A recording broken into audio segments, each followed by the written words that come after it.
Macaulay PH, your passion the lover channel. Mag-subscribe ka na! Usap-usapan ngayon sa social media ang tila revelasyong binitiwan ng pambato ng Pilipinas na si Gabby Carballo matapos ang kanyang pagtatapos sa Miss Eco International 2026. Matapos kasi siyang tanungin ng isang netizen kung sino ang pumili ng kanyang evening gown, naging matapang at makahulugan ang naging sagot ni Gabby na agad namang pinag-usapan ng pageant fans.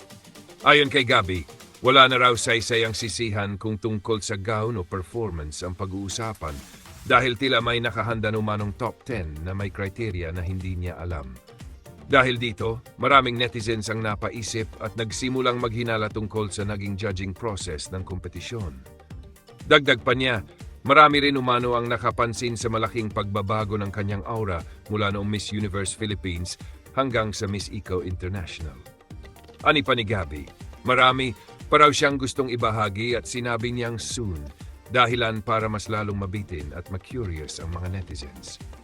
Dahil dito, marami ngayon ang nagsasabing kaya pala tila walang gana at medyo mabigat ang dating ni Gabby Carballo noong coronation night dahil maaring may mga bagay na siyang nalalaman behind the scenes.